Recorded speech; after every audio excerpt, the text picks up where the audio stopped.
Welcome to another Tern Heads event where we talk about career pathways, employability skills, and how to flourish in your first few years in the creative industry. My name is Sam.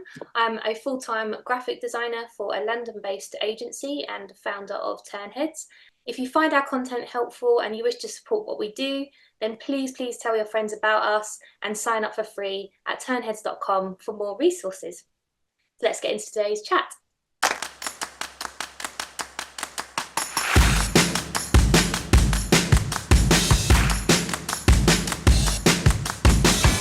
Welcome, Katja. Thank you so much for joining me today. It would be great if you could introduce yourself to our audience and give us a bit of background about who you are and how you came to be in this place in your career. Of course. Hi, everyone. My name is Katja. Everyone calls me Kay. Single letter, very easy to remember. I'm a design leader and creative manager. I mainly work with tech and digital brands on the in-house side of things, currently freelancing. And originally, I'm from Switzerland. I'm in London now since, doing the math, 12 years almost. And I came here by a very non-linear career journey. I'm one of these people who has jumped a lot and still continues to jump because it's this endless curiosity where you just want to see everything and see what's out there. So to give you a little insight, I went to economy and law college. From there, I went into theatre stage design, some close stylist jobs in theatre and for fashion magazines on the side, until I actually then moved into all sorts of graphic design because I realized all I really enjoy doing is communicating with people and having that dialogue between the communication side of things and how to, in the end, sell products. I guess it's all what we do in the nutshell. But yeah, I've worked pretty much across all industries and business models. So from like tech to health to travel to fashion and big and small agencies, studios, environments. I've been self-employed. At the moment, again, I'm freelance and I've worked for various sorts of clients like Informed, Courier Media, Albright, MailChimp, Nike, Nivea. And at the moment, I'm a committee member of She Says as well, doing a lot of ideas and empowering women into how to get them up into their creative leadership journey. And I'm an active mentor as well with ADP List and Who's Your Mama, just making sure that there's a lot of empowerment going. My passion point, especially women in the creative industries. That's fantastic. Yeah, it sounds just like there's so many things that you just said there that I really want to kind of like pick apart a bit. um, so yeah, tell us a bit more about the mentoring. How did you kind of get into that? I think it started when I was still a junior designer in the industry, and the word mentor didn't really exist as a thing then. And I was lucky enough in a lot of jobs I worked in, there were women in leadership position. Again, the ratio was 1 to 100, but there was still someone there where I could learn from. And even though it wasn't a mentee mentorship relationship, they gave me their insights and knowledge and guidance, which I really appreciated, and that helped a lot. And then with the years, the word mentoring really became dominant in the industries, and everyone realized that this is a thing. And then I realized, like, okay, this is interesting because I clearly had that once in a while in my career, but damn, I wish I had this on an ongoing basis. So this is how I got into it. I'm like, okay, if I didn't have it, in my case, in that sense, as strict as I wanted it to, I can do that for others. And hence why I signed up to a lot of the leadership programs that I've worked with across the past few years and still continue doing it now. So when you say you were like at the junior level in your career when you first sort of sort this out, what kind of things did you get help with when you were at that stage in your career? I didn't think I thought it out, but it's this probably two things. One of it is what I'm still doing. I ask millions of questions when I don't understand things. Because if I don't understand things, it's like I can't work with this. So there is a lot of, okay, people realizing there is an appetite to learn. So let's give her the information. And there is the interest of not just what does design do, but the question of, but if I do this, what does strategy do with this? How does this impact the business? And then people going, why do you have an interest in the business? You're a junior designer. I was like, yeah, but I've done economy and law college. There is something in the background that I want to know how things work. So there is a lot of people then realizing, okay, let me explain things to you. And if you're interested, oh, okay, actually, if you're interested in this, maybe you should do a course in strategy. Maybe you should look into this. And so I got these insights into people nudging me into direction I had an interest in, but not realizing how I can actually do things. Because as a junior, there's too much out there. You have no idea where to start from. So it's nice when someone else goes, with all of the things you told me, I read between the lines that this is a core interest of yours. Why don't you look more into this? And it's a nice way of then just moving that way and seeing if that is something for you. Maybe it's not, then you go into the next one again. Yeah, but that's really cool though, because it's really difficult, isn't it? I think when you're going through like the education system and stuff, it's hard to sort of put those kind of certificates and the grades and the projects even that you're getting these specific marks for. It's hard to sort of put that into like a job title, and feeling like you have to like pick one and stick with it, and yet you don't really understand what the day to day of that job looks like. So that's really cool that you were so kind of enthusiastic, and you sought that information out really early on, because it sounds like that really helped you go into all these different areas, because you were still very much exploring what you wanted to do when you grow up. Absolutely. And I think, I mean, I'm brutally honest. I think 8 out of 10 things that I looked into wasn't my thing. Yeah, And there's a lot of information you feed your brain with. So you go, I'll never use that again. Maybe in a pub quiz one day, but apart from that, you'll never look into it again. But at least you've done it, you know it's not for you, and yeah, you can move on. yeah, But there's other things that will stick, and or you find something through it that you even didn't realize that's there, which is really exciting to tap into afterwards. yeah, absolutely. So yeah, so when did you go through the transition of being like a mentee to then becoming a mentor yourself? Interesting question. I think based on my personality traits, I've always have this thing. I love helping people and seeing other people do well, which is great when you want to go into leadership and mentoring because it's what you need. And I've done, I've sought out like individual people to help me with mentoring once in a while. And at the same time, I have no idea why, but there were always some requests at the exact same time from people on LinkedIn to me if I can help them with something, not mentioning the mentoring thing, but just random questions and me firing back ideas and realizing actually I'm doing exactly the same for other people. And this idea of, oh, you either have to be a mentee or a mentor, which is so ridiculous. It's like you don't. I'm a mentor now, but I continue being a mentee because I need the help. I need the insights. And it's fluctuating. I might not do anything for half a year, but then there's something really big and I need 10 people in my network that I need insights from. So it shifts slightly, but yeah, that was the moment of realizing, okay, actually people asking me things that I ask from other people as well on a different level of career progression. Yeah. Yeah, and I think that's really cool, because I think a lot of people might think that mentoring is very you only get it and you only need it at a very specific point in your career, whereas it's something that you're continuously growing and learning and facing new challenges and stuff as well. And I think um yeah, that's part of with the Tern Heads community. It's sort of acknowledging that you might be 6 months ahead of someone in their career, or even just like the time that you graduated, you know, that kind of thing. You still learn things and you still have information you can kind of report back to other people.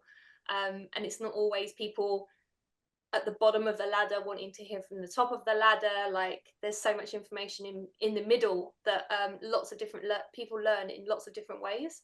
So yeah, that's really interesting. And I mean, have you found as well, like, are there very, very similar themes and questions that come up over and over again, like people's anxieties around very specific things? Yeah, I think there is some sort of pattern, especially when you have the first session with people. I do two different versions of mentoring. I have one part where I'm on a 6 months cohort, and other ones where I'm just focusing on one-off to quick fire help in that sense. But if the long-term ones comes in, mostly there's a problem of being stuck somewhere and needing help to getting unstuck. And the stuck could be, I don't know where I should go in my career. Am I in the right job? I have a really bad manager, or I'm feeling utterly lost and therefore I have imposter syndrome, or I have low self-esteem. And all of these things come at you in one go. And it's interesting because I always ask them, what do you want to work on? And they fire over 5 or 6 topics at the same time, which makes it so clear for me. It's like your mind is full of ideas, but you need help organizing these things. And we normally then drill down into one thing where they go like, okay, this is what I want to focus on. And when you see them a month later, they either go, okay, yeah, that was exactly it. I fell unstuck. Can we now focus on something else? Or 90% come back and it goes, that was not the problem I had. It was nothing I told you in the first session. Actually, this is my real problem. Ah, And interesting. it's nice because you're so forced to deal with your stuff when you work with a mentor, because you have to, as a mentee, be so proactive and really want to put the work in that you peel back the layers and realize that, okay, that's the core problem. Everything else, I thought that's just symptoms that come of this. Mm-hmm. I have to work on something else. So it's great when people come with the realization of what they actually want to work on in like the second or third session, and then you pivot again and help them getting unstuck on that level then. Yeah, yeah. So it's kind of like helping them find that sort of priority list to work through initially. And I know, like you mentioned before as well, like the whole imposter syndrome thing. I know that kind of makes people sort of freeze up. Yeah. Doesn't allow you to sort of make that kind of to-do list for yourself. In a way, you do kind of need that external person to sort of take the emotion out of it Yeah. sometimes. um I and don't know how it is with you, but I have the same. Like oh yeah, yeah. I'm I'm gonna do a million things today, this and this and this and this. And actually when you drill down on what you really need to do, Mm. it's one thing. Yeah, absolutely. And sometimes the list can give you imposter syndrome or make you feel Exactly. like a failure because you haven't ticked everything off of it that you're Yeah. meant to do that day or whatever. So yeah, you're right. I think that having that accountability to somebody else, and that can kind of like almost forgive you for not getting some of the little pieces done that Absolutely. really weren't important in the first place, just helping you keep that focus is, Yeah. is really helpful. Because, and especially I think creatives as well, just the way that our brains work, um we get in our own way a lot, I think. Yeah. um yeah, I mean, you know, you've said yourself that you've dealt with kind of, you know, rejection and imposter syndrome and stuff for your career as well, just the different kind of channels and different sectors that you've worked in. Could you give us maybe a little bit of insight into what you've experienced and then kind of what you've learned through going that through all of those things yourself, and then you're able to kind of pass on to the next you know, somebody else, and then kind of Yeah. help them. I mean, it's the creative industries. You're, especially as a designer, you basically make ideas out of nothing. So I always say it's not like you're in medicine or anywhere where you have a clear tool book of, oh, this is this, so likely it's this, this, or this, and then you can follow along. Creativity is nothing with it. So you just have to deal with uncertainty and resilience and whatever's being thrown at you on a daily basis, which is great because it gives you a thicker skin of dealing with these things. But at the same time, it exposes you to all of these feelings that are very hard to deal with constantly. And myself, for example, because I had this non-linear career journey, the amount of time people call me a jack of all trade, a master of none, I can't focus on anything, I just don't know what to do, I'm jumping around, where I really had to learn and go, no, no, no, I'm doing this because I'm really good in doing this. I'm driven by my curiosity. I have the growth mindset. I am adaptable and I am so good in jumping into any business at any time, getting to grasp with brand guidelines, visions, missions, everything the business entails and the structure and where they want to go and how they want to make money and how they deal with people. These things are not easy to learn. But because I had a non-linear career journey, I was forced to do it and to learn it. And it pushes you in a way of being able to pitch yourself in a completely different way. And also being very clear of what your own branding is, in a sense of, if someone comes to you and like, here's the jack of all trade again, was like, no, no, no. I'm very multifaceted and multi-hyphenate, and I am adaptable. I have the strategic whole puzzle thinking that you, the person who calls you that, most likely doesn't have. And all of these things of being able to work incredibly fast-paced, prioritizing like no one else can, and being so organized because you just have to. So there is a lot of skills and transferable skills as well that come from that section, that you need to find out why you're really good at these things and what your strengths are, and not just jump around because you're lost. Then you get a mentor that helps you figuring out why you're lost or if it's the right thing.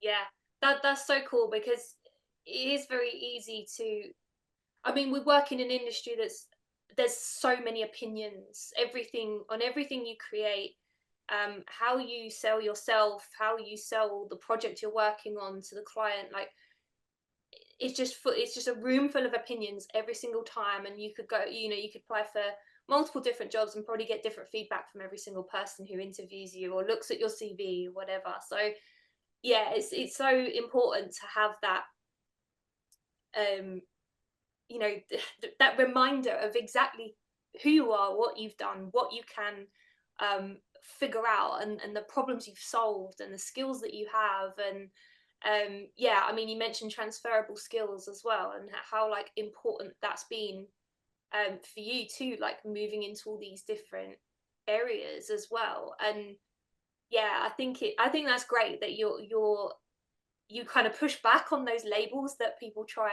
and put on you, because especially in the world the way it is now, and just how many new types of job roles have opened up in the last few years alone, like you have to adapt and you have to be multidisciplinary now. You can't really, I think it's harder if you can only do one thing, and yeah, you could be really, really great at that, but I think a lot of companies want those multidisciplinary skills across the board to help their business. So yeah, I think it's weird because it's something that can really trigger the imposter syndrome, Yeah, but it's also the cure for it in a way if you can keep it like the reality of the situation at the forefront.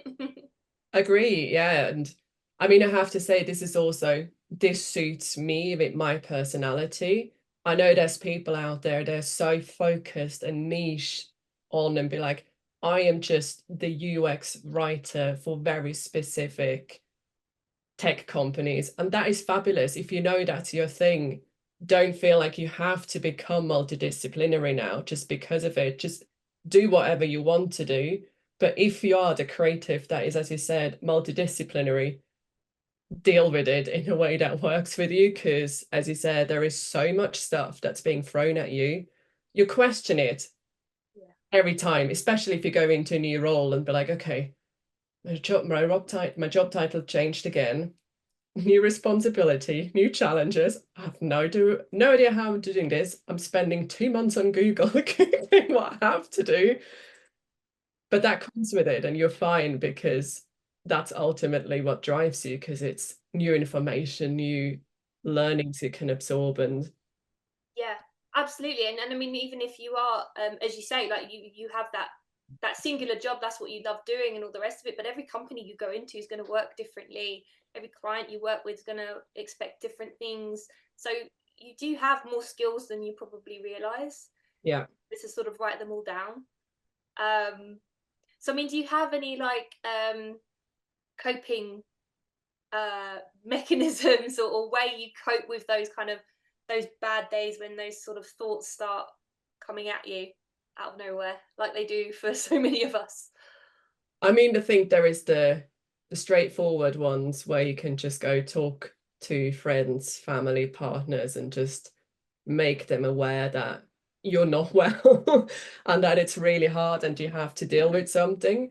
For example, I'm in one of these ruts at the moment where I realized after redundancy last year, I am putting way too much on my job. Like I define myself way too much through work, which again is very, very predominant in the creative industries.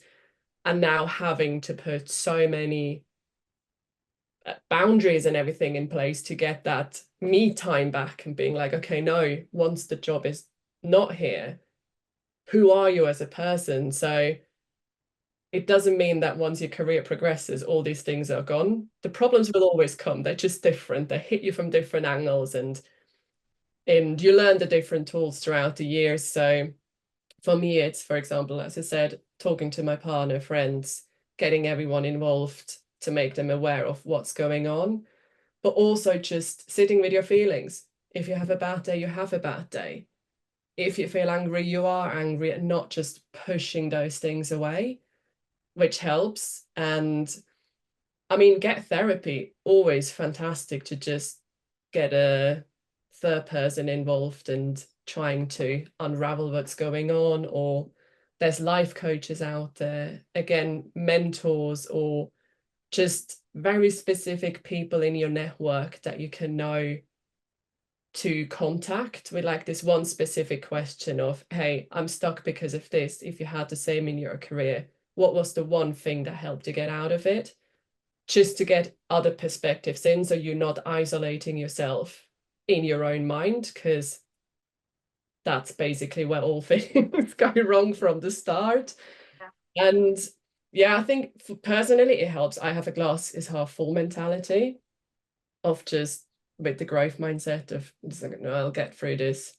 It will be bumpy, but it works at some point. And from a work perspective, I think you can have very like practical approaches as well, in the sense of, if you're like me and you crave stability, for example, have your rainy day fund where you just know 3 months to 6 months salaries is on the side, that if something happens, you can take time out, or freelance work dries up.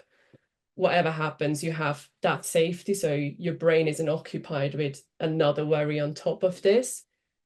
Or if imposter syndrome hits, that something someone else told me years ago, and what I started to do is that you get a folder on your desktop, and whenever you get positive feedback, you make a screenshot and put it in there. And if you have a shit day, you go and read through this and see that people say positive things about you, that you were very capable, that you are very capable. And you might still not feel great, but at least you have some rational insights telling your imposter syndrome to pipe down and making it minimize slightly. And the same with testimonials. Just ask people to give you testimonials and tell them your feedback and what they think of you, and keep the good stuff for the bad days. Mm, yeah, that's a really good one. I love that, because it's, yeah, it's showing your brain the evidence to the contrary of what it's thinking right now, isn't it? Yeah, I really like that one. I think I'm going to do that one. I'm going to start doing that one for myself, I think. Very satisfying. Yeah. Also some fun ones in there. It's like just keep it light-hearted. You don't need only the really like, oh, this is the top quality of everything. Just any positive sounding things, or even when mates text you something that is really nice, just get that in there as well as a little uplift and go, actually, no, it's not just work related, it's general people sending positivity your way.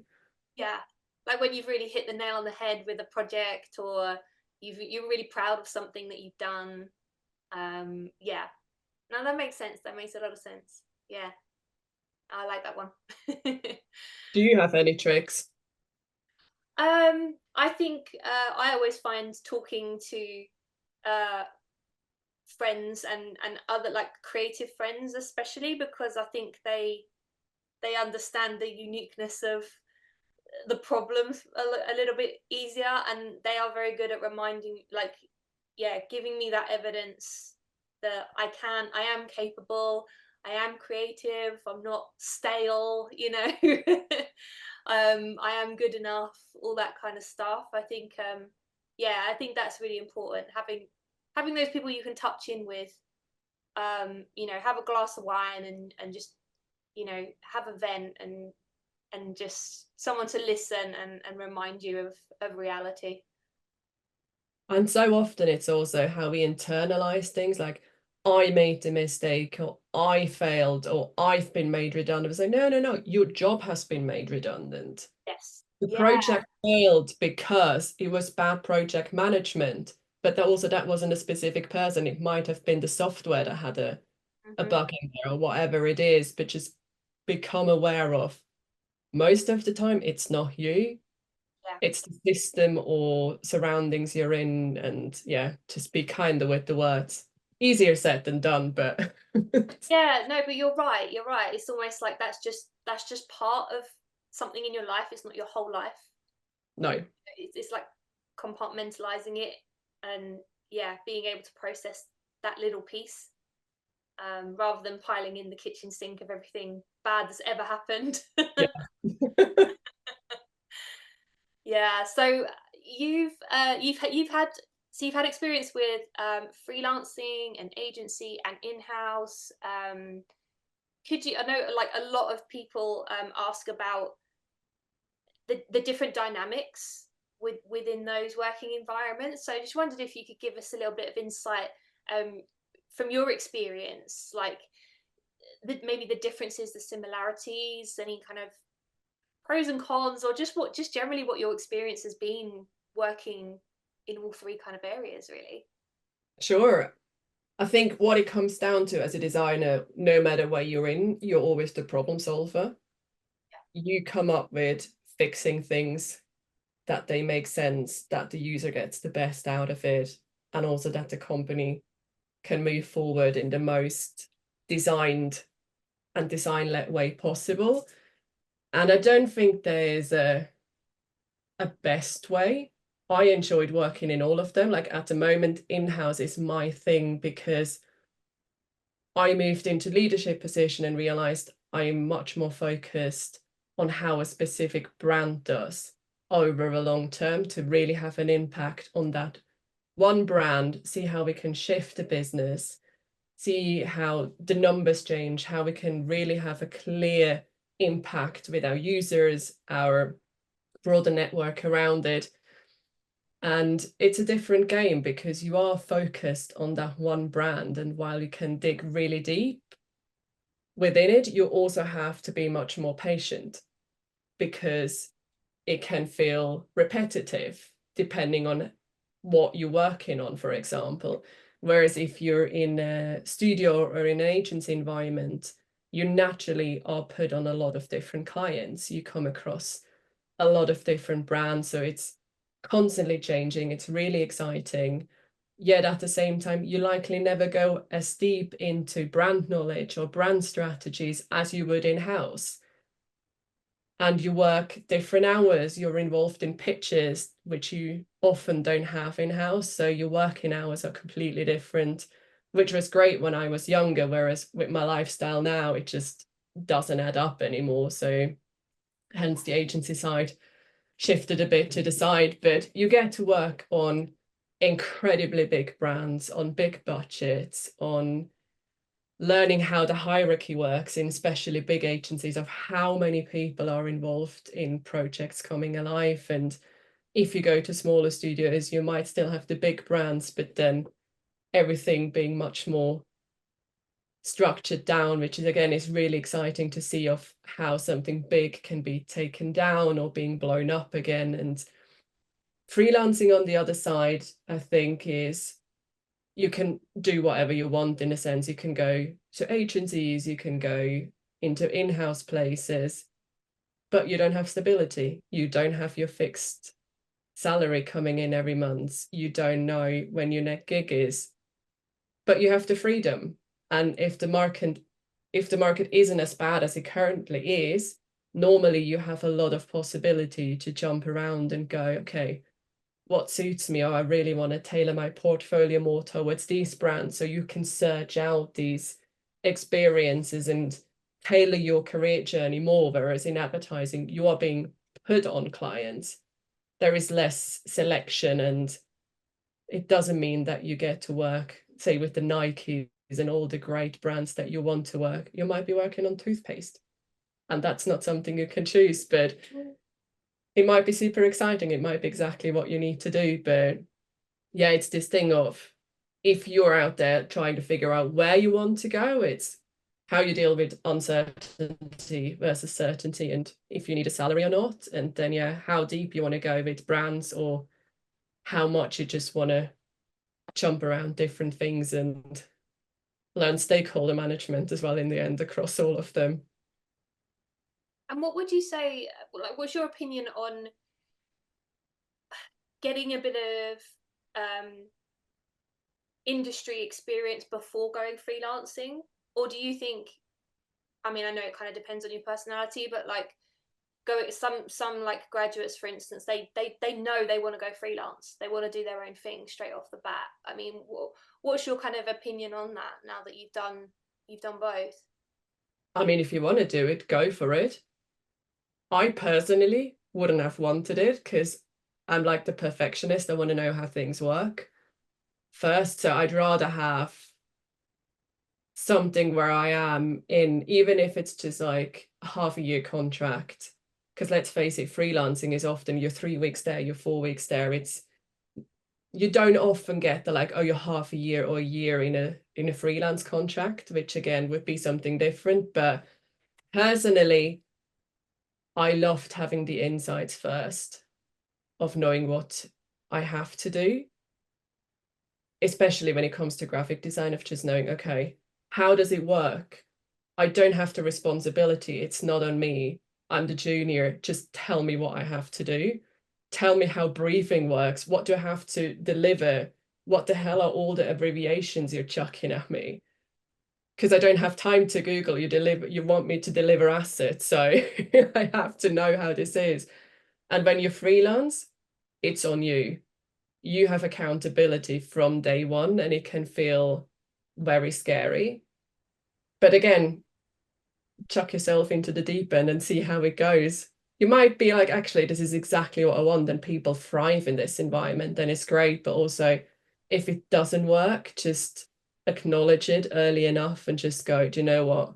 I tried it. It's not my thing. I go somewhere for a bit longer, learn a few things, and then I'll check in again and might go freelance again. But yeah, personally, I was a bit of a, no, I want structure. I want to understand things. Yeah, I think that I agree. I think it makes sense to kind of yeah, get a peek into sort of backstage of how the design process works as a business. And I think it can often kind of save you from a few pitfalls of, you know, how you find clients, how you pitch to them, making sure you get paid, all that kind of stuff. Like you've got if you're kind of in a work environment in another company, you kind of have your ear to the ground a little bit, where you can see, you might not be doing it yourself, but you can see how different departments work together, and how different people make sure that a project flows as a business. So yeah, I agree. Yeah. But also it depends at what stage you are. at Yeah. university, what age you have, what experience you have. Because sometimes if your goal is, it's like I become freelance because I have already like 10 people who want a small branding in my environment that I can deliver, then it's something to consider because you can. But if you say a very young junior who thinks they can work as an art director on a advertising campaign immediately, that will likely not happen because they require the experience so they know they hire a safe pair of hands. Mm. So it's all a bit like, okay, what is your mindset? How clearly can you get clients when you freelance? Are you set up to deal with the accountants, with the money, with everything that comes with it as well? Because it's not just, oh, I'll get a client, I get paid, that's it. There's a lot of admin involved with it as well, which they don't tell you at university. That's the other thing. It's all about creating fantastic products that you want to do. And as soon as you're at work, you realize this is nothing about you. Your personal opinion is nothing. It's about the user, what the market needs, and nothing else. Yeah, absolutely. So switching careers as well, I think it'd be great to touch on that. Obviously, like everybody has a different career path that they go down, and again, I think it's great that you were like so eager at the start to kind of try lots and lots of different things. So could you let us know what your takeaways were from that experience, and throughout your career when you've done it? The transferable skills, like what would you say are like the core skills that have really helped you um, jump around so much that you've really pulled on over the years? I think the main is being incredibly self-aware of knowing what I've learned previously that I take with me. Say, for example, economy and law college. Did I like it? Not that much. But because of it, I'm reading every contract, every small print. I'm interested in how money works, how the businesses are set up. So I took that with me. Stage design, even though I'm not in theatre anymore, there is this whole thing about how you can tell a story, what are dramatic arches, how you can make something visually appealing to people, but also hide like little corners of excitement and gamification in that sense that you can then take over into text. So there is always this thing of you move somewhere, but there is a reason why you move that you are very aware of, and you're also aware of what you've learned or also what you don't want anymore. And do this each time. So yeah, high self-awareness of why you're doing these things. And another skill is communication, empathy, because you get to learn a lot of different characters and personality. You'll need to be able to work with all of them. And you don't want to mask yourself. I mean, as an introvert, I sometimes still do this, but there is a thing of, okay, how can I tap into my energy best and know how to deal with people? Which are the ones that are easy to communicate with? Which are the ones that you need boundaries on from second one, because otherwise they take over all your time. So yeah, it's that take the self-awareness, what you learned, communication, empathy, and I guess just being highly organized, doing everything. Yeah, yeah, and I think that's a really good one because where you're saying about empathy, because I guess a lot of creative jobs are relationship management, aren't they? Whether it's like the client, or the people that are you're working with, or the suppliers that you're working with. Um, it plays such a massive part in getting a project from start to finish. Yeah. And again, I think that's not always communicated in education, like how important that is, the social skills, and what they call the soft skills, I guess. But yeah, it's really really important. So yeah, it's good to know that that's definitely something that stood out for you as well, where you've gone into these different sectors and different areas throughout your career. Um, so to finish up, I always like asking everybody what with everything that you've learned so up to this point, what advice would you give your younger self if, looking back when you were just starting out in your career, what are the kind of key things you would love to have known back then that you would tell yourself now? Get a mentor immediately. Just get outside help, insights, guidance, learn from other people, and also say no much earlier. Because again, character wise, and especially as a woman in the industry as well, you have a tendency to people please because you just have to work much harder to get to the same point as other people do much quicker. So it's this thing of having clear boundaries, and also as a junior and as a midway, just you're allowed to say no. And you don't need to give a reason. Sometimes it's just, no, I cannot do this, or no, I'm not available tonight. Because ultimately your life is more important than your job. So say no, get a mentor, two things. Yeah. Fantastic. And what would you like to get better at now? What are you looking forward to doing in the future? Loads of things. I just signed up. Well, I haven't signed up yet, but I'm looking into tufting, just rug making, very random things, which has absolutely nothing to do with my job, and trying to find a new hobby. So I'm trying just to go through lots of ideas. Like, I've never been bouldering. Should I go tap dancing? And just looking at all the different things that hopefully also help me to just be more present, do less of the doom scrolling, be more in the moment, which is great. I think that's the current thing of getting better at, of just focusing more on outside of work things, because I know my work will improve because of it as well. Yeah, absolutely. And it's good to have that kind of step away, isn't it? Step away from the screen for a bit, as you say, go and do something completely different, have another outlet. So Exactly. that's really cool. I like that, rug making. Awesome. Well, thank you so much, Katya. That's been really, really insightful. And yeah, again, if our content's helpful and you really want to support us, then please do give the video a like. We don't pay for any advertising, so please tell your friends if you like our content, and support us at turnheads.com, where you can find some more resources and replays of all our events and interviews. Thank you so much again, Katya. It's been brilliant. And I think that's really going to help lots of people out there with maybe some of the worries and the thoughts that they're kind of battling with at the moment.